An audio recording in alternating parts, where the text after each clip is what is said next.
Hello everyone. Is London calling? If you fancy a trip across the pond to good old Blighty, or travelling across the channel from Europe, we're talking fish and chips, red phone boxes, and maybe even a cheeky Nando's. But hold your horses. Before you pack your bags and practice your best British accent, there's a new lad in town, the ETA. Now, don't let the fancy name scare you off. ETA stands for Electronic Travel Authorization, and it's basically your golden ticket to enter the UK. Think of it as a little digital nod from the King himself, saying, "Come on in, love. We've been expecting you." Don't worry, it's not as complicated as deciphering Cockney rhyming slang. In a nutshell, it's a simple online form you fill out before hopping on that plane to Heathrow. It's all about keeping things safe and sound, you see. So, buckle up, grab a cuppa, or a pint if you fancy, and let's dive into the wonderful world of the UK ETA. Now I know what you're thinking. Do I really need this ETA thingamajigger? I'm far too busy perfecting my top of the pops dance moves. Well, my friend, that depends. If you're coming from certain countries, you might be lucky enough to waltz right in. But for others, the ETA is non-negotiable. It's like forgetting your brolly in London. A definite no-no. The good news is, checking if you need an ETA is easier than ordering a full English breakfast. Just pop over to the official government website, answer a few questions, and Bob's your uncle. You'll know in a jiffy. And trust me, it's better to be safe than sorry.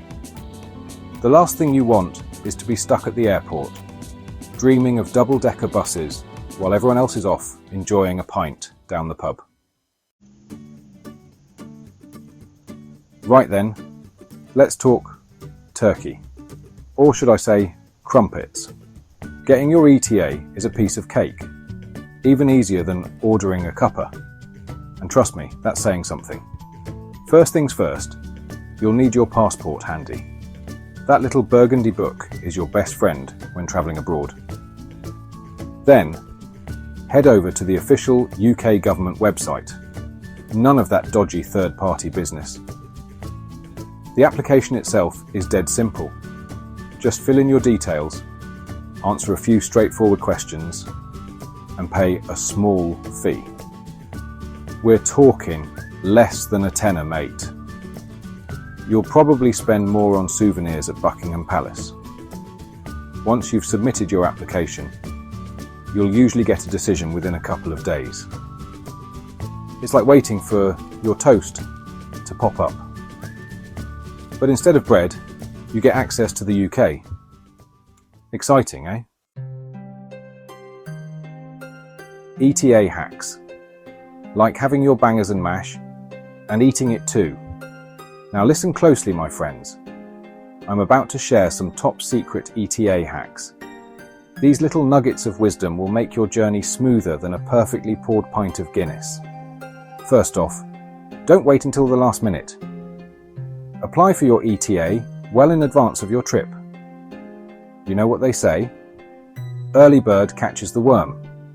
Or in this case, early applicant gets to enjoy all the crumpets. Secondly, double check all your information like a hawk. Any typos or mistakes could land you in a spot of bother. Trust me, you don't want to be explaining yourself to a stern-looking border officer. And finally, print out a copy of your ETA confirmation just in case. Technology is great and all, but sometimes it's best to have a good old-fashioned paper backup. You never know when your phone might decide to go on strike. Cheerio, matey. Your ETA ready? Well, there you have it, my friends. The ins and outs of the UK ETA, explained in plain English. Just for you. It's as easy as pie, or should I say, as easy as a Sunday roast. Now that you're armed with all this knowledge, you're ready to conquer the UK like a true Brit. Go forth, explore our historic landmarks, indulge in our delicious cuisine, and maybe even learn a few Cockney rhyming slang phrases while you're at it. Just remember to pack your brolly, mind the gap, and most importantly, have a bloody good time. Cheerio, mate.